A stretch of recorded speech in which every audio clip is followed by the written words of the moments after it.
But anyway, I was asked to play with Lee Konitz, which was interesting, and certainly a very hard taskmaster, but a great experience, you know.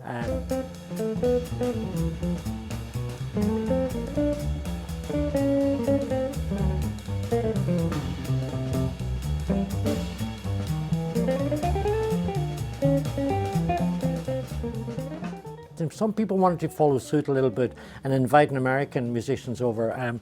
Sometimes by default I would get a chance to play with them.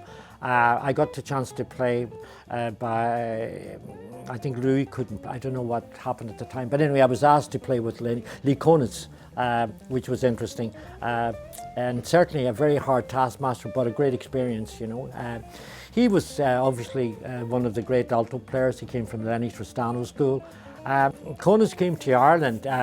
He was in England and he had a week or something off him, and I had a great experience with him. A great man. He did, and I learned a lot from, again, being a great musician, you learn a lot.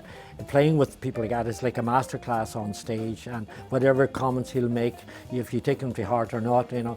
One of them was sometimes, you know, I find it hard to deal with a guy like this in terms of that, coming from the Lenny Tristano school, which means just simply, you know, he would say, do you know this tune? And I'd say, yeah, it could be, I remember you. I said, great, but he wouldn't play the head, he wouldn't play the theme, and he wouldn't count you in. I was playing duets with him, you know, so all of a sudden he would just start to play, and when he just started to play, I just started playing the chords, and I could feel that this wasn't really the thing to do. This wasn't the kind of, the approach that's going to work with this kind of player, you know. So I remember after the first break we did, I said, man, we have to talk, you know. And when they said the Americans, it means, oh, you're careful.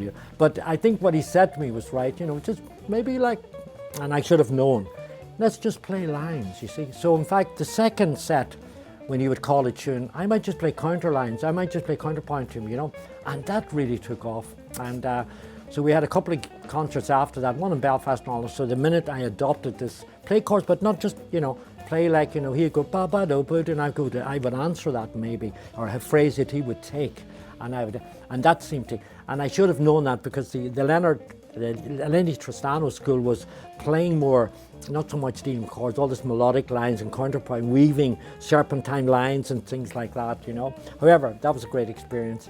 I got a chance to play with a couple of the great names. Well, I got a chance to play Marcel Solal in Cork, and he was a French piano player, wonderful, virtuoso. So these kind of experiences, and then I realized, like, maybe it's nice for you to spread your wings, you know, and you're playing, you know, with, you know, in Ireland with local musicians. And also that was always there, the feeling that, you know, you felt that you were encompassing and maybe grounded a little bit in following suit to the musicians that are playing in Ireland, because if you wanted to play regularly jazz gigs, there was a certain kind of style that you had to emulate or play to get the gigs, you know. So, and that was a reference to like playing like Louis or playing that kind of straight ahead jazz. And I remember my wife saying, well, just let's go somewhere where, you know, you feel you can play yourself. And the opportunity came through an Irish guy, so Brian Trench, I believe it or not, who was working for Hibernia, I think, at the time, and he was in Portugal, and he knew Eduardo, who was a great bass player, and he just said, would you like to play with this bass player? And I said, well, absolutely, great, you know.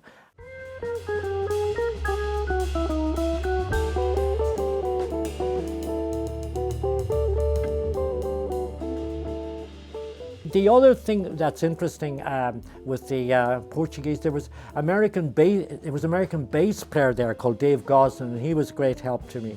He used to get quite a lot of gigs, and he got the one where we played in the Cash with John Wadham. He asked if we get a drummer. I brought over John that time, and it was Art Thiemann, an English sax player we were playing with, and it was great. We were to play before Chet Baker, or yeah, that time, but Chet Baker passed away. So, you know, it's that period, the late mid-80s and all that, so photographs from that period. And then the Portuguese musicians, there were some very good players I worked with, and then we used to teach the club, the Hot Club, which is Ruas, Alegria still there. During the day it was the school we used to teach, and I always remember one great night. I played with an old American drummer, and he was a great drummer actually, Luigi Waits. He was the teacher of all those younger drummers that he taught as well. But I always remember we were playing one night, you know, and Dave Gosling, I said, Tommy, yes? He says, Abercrombie just walked in, you know, and I said, no. And I was playing away, I didn't, you know, pay any attention. And there he was, and he was actually on a holiday with his wife, you know. But and this is a great lesson to students, you know. During the day, you know, as I say, there were guitars and all that, but there was one guitar which had strings on for 2 years, and it was in a terrible state altogether. But however, I said, don't take my guitar, you should play, you know. No, man, no, you guys, you play away, you know. But I could see he wanted to hang and he wanted to play, so I said, I pointed to the other and I said, ugh, you know, so somebody set up an amp and all that, and he played. And it was unbelievable. He was tuning guitar and playing at the same time, and the sound, you know, but it was him. You could hear his sound, hear his ideas, you know. And it's a great lesson because you get a lot of students saying, oh yeah, it's my guitar, you know, it doesn't work, you know. And it's not the guitar, it's not the instrument, it's the player. And I mean, that was to prove to me, God, anytime I would say something wrong with my guitar, I can't play, I would just think of John Abercrombie playing that guitar, because I'm, you know, it was there. Even students wouldn't play it. They'd bring their own guitar. And it was a great experience, that, you know. So Portugal, during those 3 months I talk about, you know, it was just meeting those people. There were also people playing in the Cascais Jazz Festival that you'd meet as well, and hanging out there, you know. It was also just playing with the jam sessions tonight. You were meeting, you know, Portuguese, but also Spanish. I also met Brazilian musicians, and I got to play some more the authentic kind of Brazilian way of playing samba, you know, as opposed to what you hear in the elevators, you know, down, you know. Yeah, that was a great experience. I did play some original music. I remember we played more kind of, we were touching on those kind of Return Forever Chick Corea stuff, because there was very good piano, and he's playing a lot. He was able to start Mario Leginia, he's doing very well, his name's right. He was a great piano player, he was classical trained, but he played, and so he was into Chick and Keith Jarrett. So we were playing those kind of tunes, you know, like, and we played earlier tunes of Cedar Walton, like Cedar Walton Trio. I was getting into playing music from Bill Evans and people like that, not guitar player type of tunes, Bill Evans, you know, and of course playing Wayne Shorter. We played some Yes and No, we played some Wayne Shorter.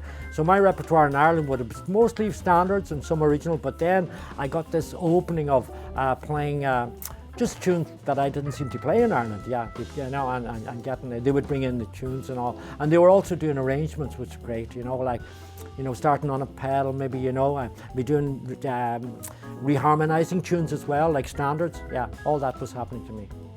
Paco de Lucia said that. He says, I practice and practice and practice for hours, and then he says, the reward is when you play it for other people. The reward is when you play for other people, and if they react, you know, they clap. That's the reward, you know. So it could be a small club or it could be a large stage. I think the thing is projection.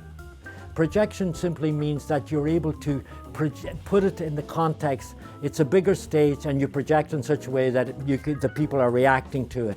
In a small club, it's still projection, but I'm in a smaller scale, you know. So I see it that as important, you know. So what I need to do here, I might have to, you know, take different tempos,